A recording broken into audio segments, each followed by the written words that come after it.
Chapter 119. Something to Protect. Albus Dumbledore. Harry stood now before the gargoyles that guarded the headmaster's— no, the headmistress's office. He had been summoned by Professor Sinestra, told that it was an emergency, but the gates were not opening for him. Experiment had showed that the stone made one transfiguration permanent every 3 minutes and 54 seconds, irrespective of the size of the object transfigured. Just once, holding the Philosopher's Stone up to the light of Harry's most powerful flashlight in an otherwise darkened closet, Harry had thought he'd seen an array of tiny points inside the chunk of crimson glass. But Harry hadn't been able to see it again, and now suspected himself of having imagined it. The stone had no other powers that Harry could detect, nor did it respond to any attempted mental commands. Harry had given himself until noon tomorrow to figure out how to begin using the stone without it being grabbed by someone else, trying not to think about what was still happening, what had always been happening in the meanwhile. 10 minutes late, Minerva McGonagall approached, moving in a swift stride. Her arms were full of papers. She was once again wearing the sorting hat.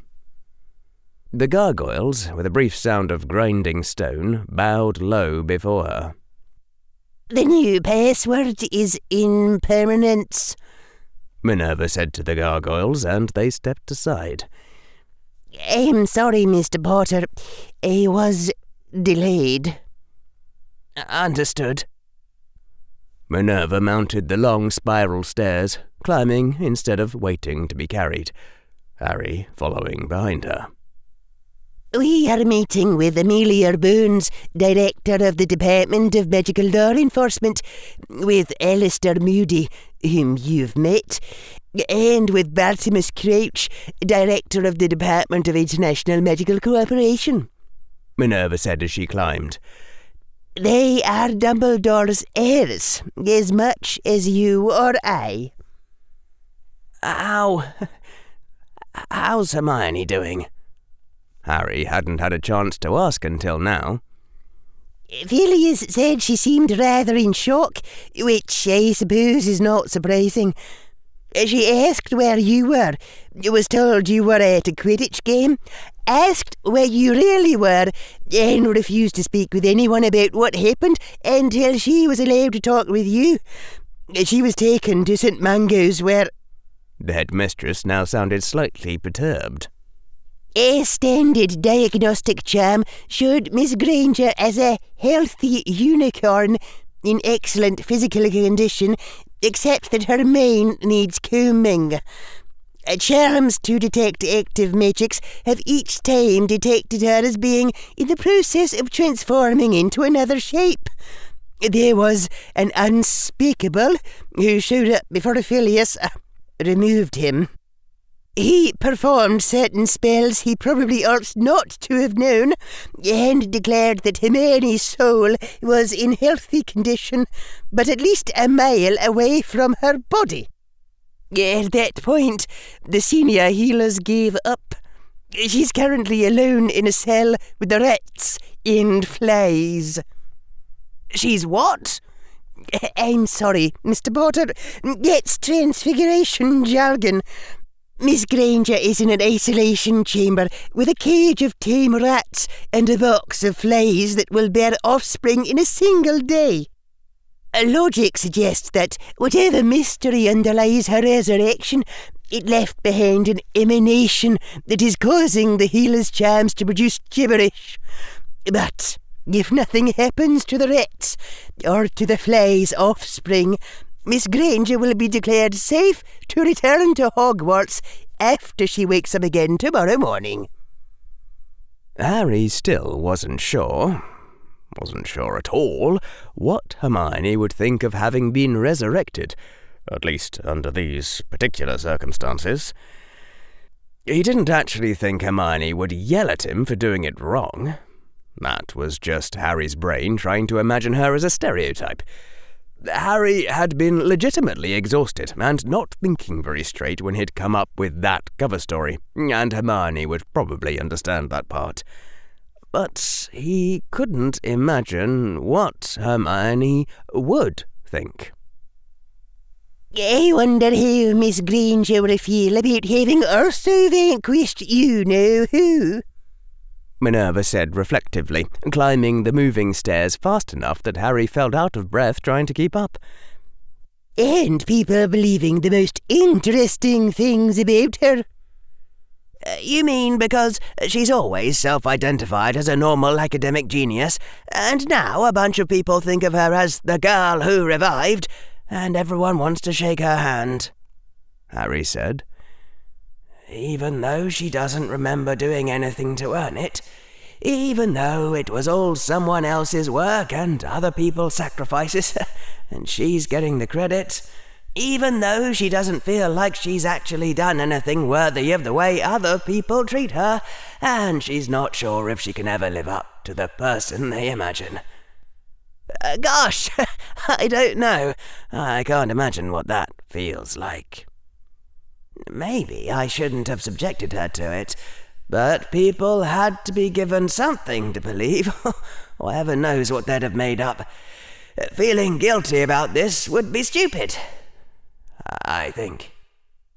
The two of them reached the top of the stairs and came into the office filled with dozens of strange objects, all facing a great desk and a mighty throne behind it. Minerva's hand passed over one of those objects, the one with golden wibblers, her eyes closing briefly. Then Minerva took off the sorting hat and put it on a hat rack that held 3 slippers for left feet. She transformed the mighty throne into a simple cushioned chair, and the great desk into a round table around which 4 other chairs rose up. Harry watched it all with a strange pang in his throat. He knew, without either of them saying anything, that there should have been more ceremony for the changing of the chairs, the changing of the table. Much more ceremony for the first time the headmistress sat down in her new office. But, for whatever reason, there wasn't time, and Minerva McGonagall was discarding all that for speed. Harry quietly took one of the chairs around the table, sitting at Minerva's left. Almost at once, the flue fire burned emerald and whirled out Alistair Moody, who spun around with his wand raised, taking in the whole room at a seeming glance, and then pointed his wand directly at Harry and said, "Vivada Kedavra!"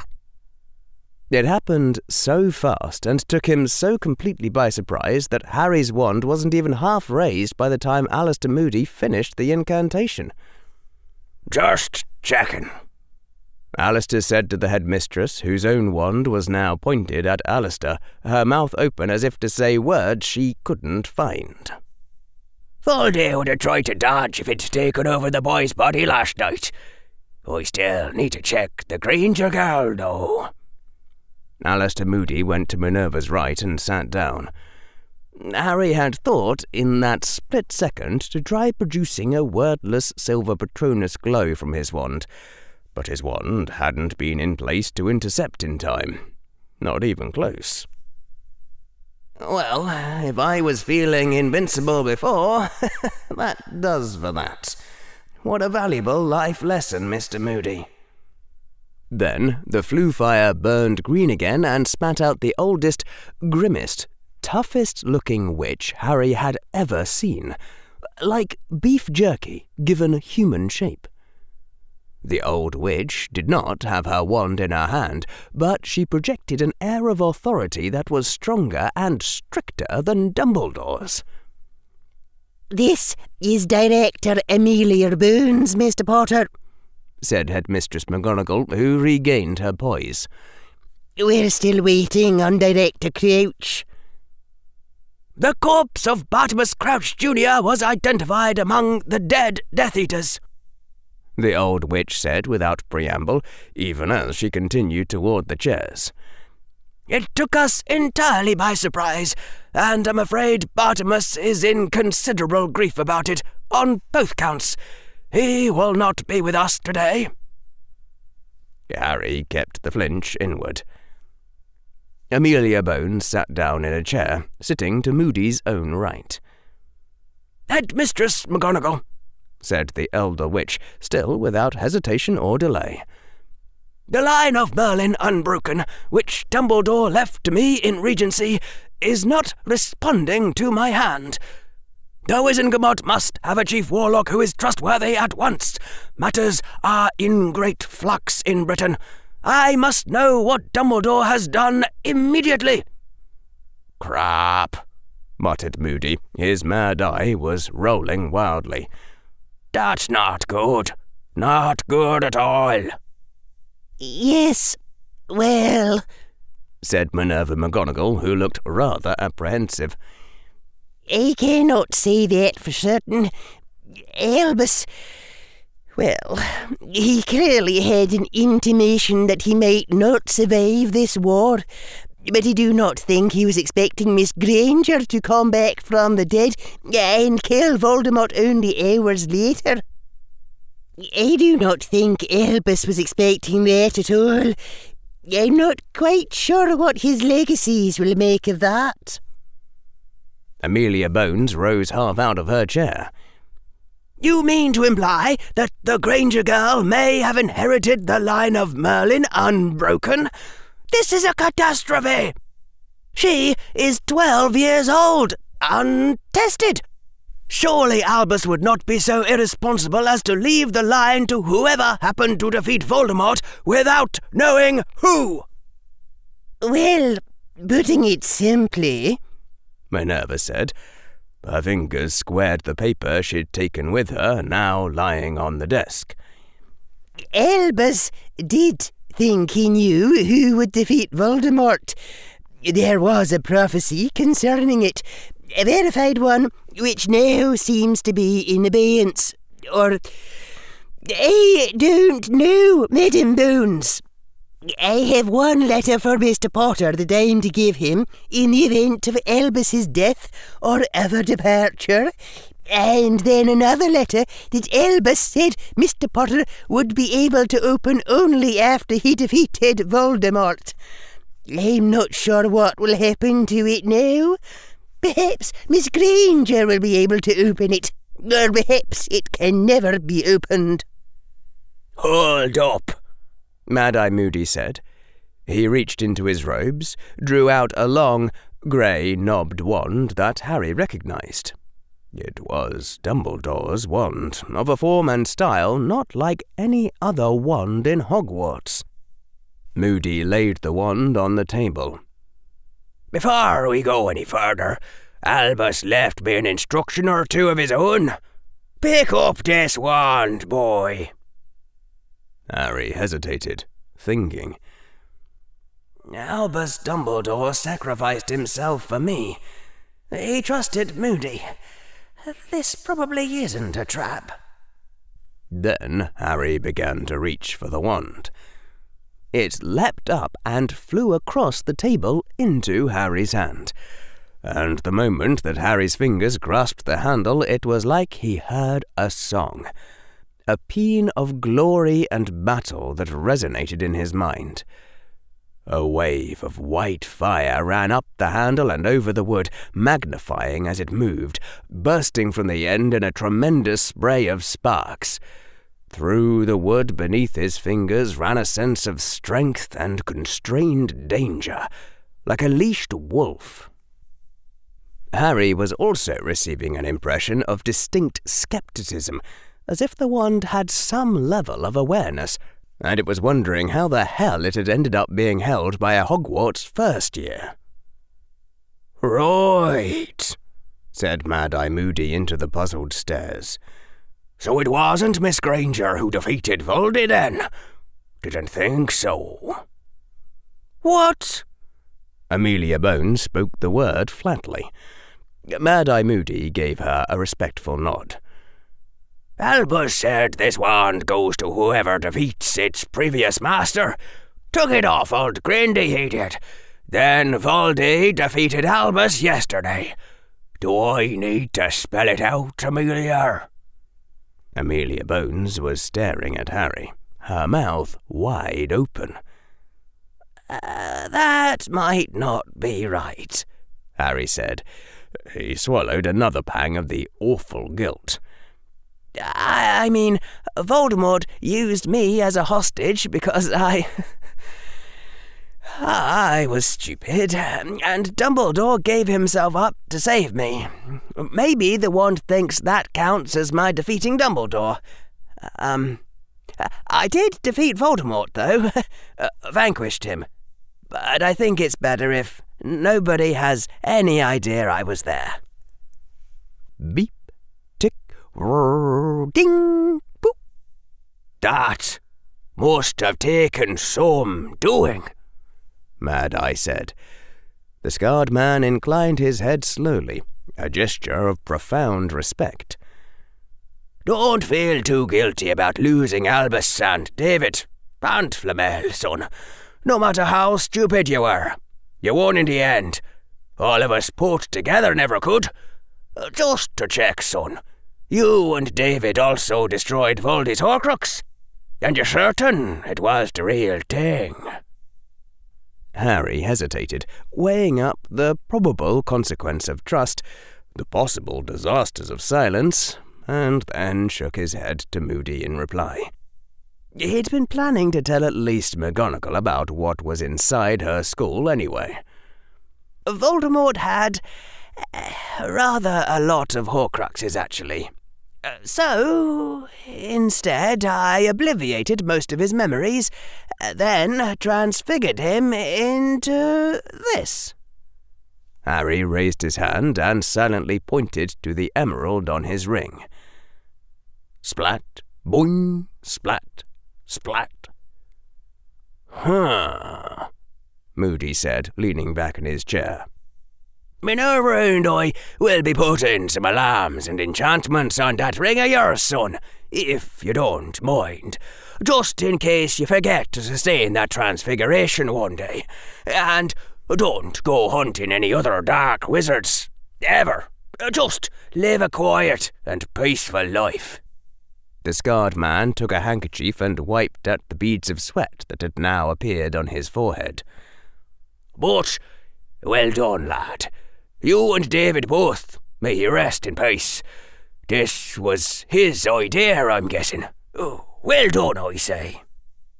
Indeed, said Amelia Bones, who had now regained her composure. We all owe the both of you a tremendous debt of gratitude. But I say again that there is urgent business regarding the line of Merlin Unbroken. I believe, Minerva McGonagall said slowly, that I had best give Albus his letters to Mr. Potter right now. At the top of her stack of papers now lay a parchment envelope and a rolled-up parchment scroll sealed with a grey ribbon. The headmistress gave Harry the parchment envelope first, and Harry opened it. If you are reading this, Harry Potter, then I have fallen to Voldemort, and the quest now lies in your hands. Though it may shock you to learn, this was the end that I wished in my heart would come to pass. For as I write this, it yet seems possible that Voldemort may fall by my own hand, and then in time I shall myself become the darkness you must overcome to enter fully into your power. For it was said once that you might need to raise your hand against your mentor, the one who made you, who you loved. It was said that you might be my downfall. If you are reading this, then that shall never come to pass, and I am glad of it. Even so, Harry, I would spare you this, the lonely fight against Voldemort. I write this, vowing to shelter you as long as I can, no matter the final cost to myself. But if I have failed, then know that I am glad of it, in my own selfish way. With my passing, There is none left to oppose Voldemort as an equal save you. His shadow will fall long and terrible over magical Britain, and many will suffer and die for it. That shadow will not lift until you destroy its source, until you cleanse the heart of the darkness. How you are to do this, I do not know. If Voldemort knows not the power you bear, then neither do I. You must find that power within yourself. You must learn to wield it. You must become Voldemort's final judge, and I beg you not to make the error of showing him mercy. My wand, which I have left to you in Moody's keeping, you must not dare to wield against Voldemort, for when that wand's master is defeated, it passes to the victor in turn. When you have conquered my conqueror, then the wand will answer truly to your hand. But if you try to turn it against Voldemort before then, it will betray you for certain. Keep it out of Voldemort's grasp at all costs.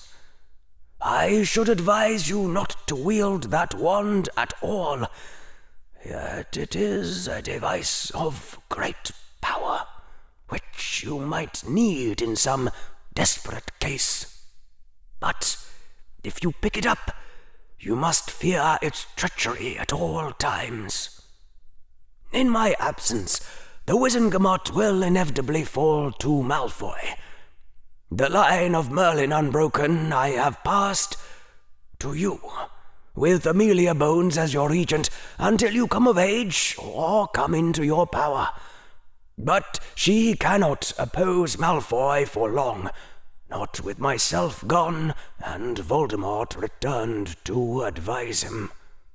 Soon, I think, the Ministry will fall, and Hogwarts will become the last fortress.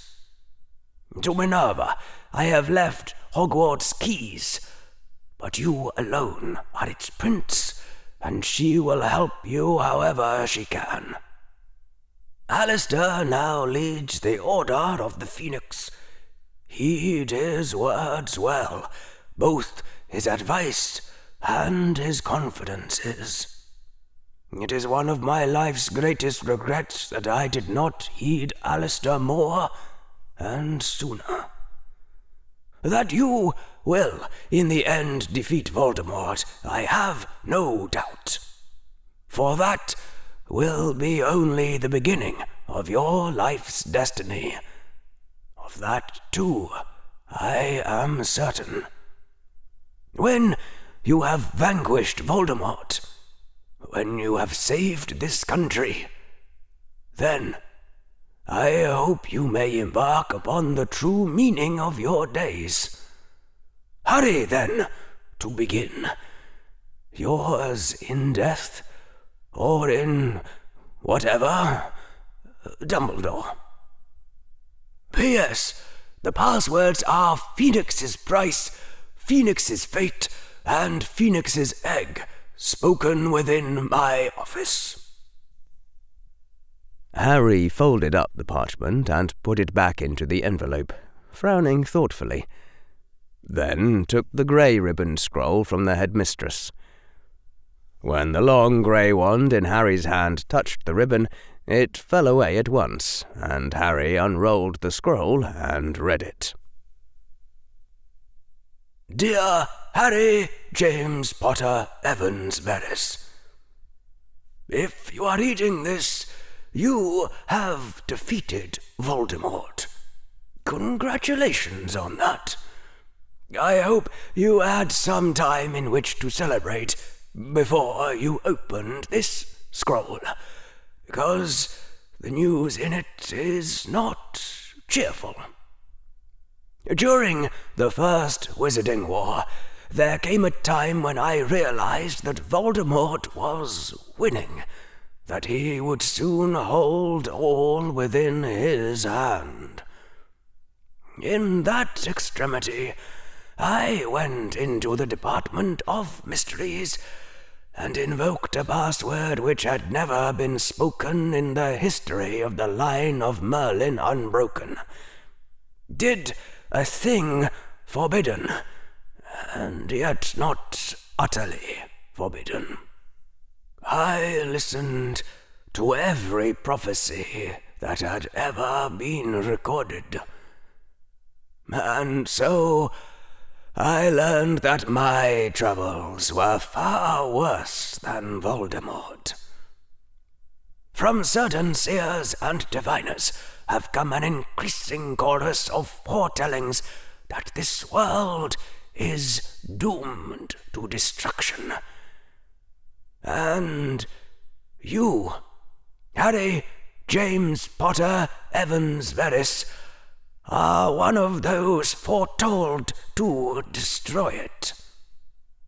By rights, I should have ended your line of possibility, stopped you from ever being born, as I did my best to end all the other possibilities I discovered on that day of terrible awakening.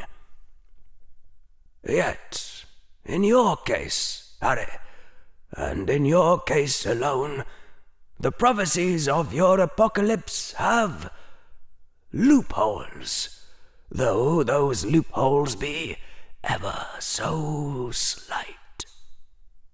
Always, he will end the world, not he will end life. Even when it was said that you would tear apart the very stars in heaven, it was not said that you would tear apart the people. And so, it being clear that this world is not meant to last, I have gambled literally everything upon you, Harry James Potter Evans Verris. There were no prophecies of how the world might be saved, so I found the prophecies that offered loopholes in the destruction, and I brought about the strange and complex conditions for those prophecies to come to pass. I ensured that Voldemort discovered a certain one of those prophecies, and so, even as I had feared, condemned your parents to death, and made you what you are. I wrote a strange hint in your mother's potion textbook, having no idea why I must, and this proved to show Lily how to help her sister, and ensured you would gain Petunia Evans's heartfelt love. I snuck invisibly into your bedroom in Oxford and administered the potion that is given to students with time turners to extend your day's cycle by 2 hours. When you were 6 years old, I smashed a rock that was on your windowsill, and to this day I cannot imagine why. All in the desperate hope that you can pass us through the eye of the storm, somehow end this world, and yet bring out its people alive. Now that you have passed the preliminary test of defeating Voldemort, I place my all in your hands, all the tools I can possibly give you. The line of Merlin unbroken, the command of the Order of the Phoenix, all my wealth and all my treasures, the Elder Wand out of the Deathly Hallows, the loyalty of such of my friends as may heed me. I have left Hogwarts in Minerva's care, for I do not think you will have time for it, but even that is yours if you demand it from her. One thing I do not give you, and that is the prophecies. Upon the moment of my departure, they will be destroyed, and no future ones will be recorded, for it was said that you must not look upon them. If you think this frustrating, believe me when I say that even your wit cannot comprehend what frustration you have been spared. I will die, or be lost by you, or in some other way be taken from you. The prophecies are unclear, naturally, without ever once knowing what the future truly holds, or why I must do what I do.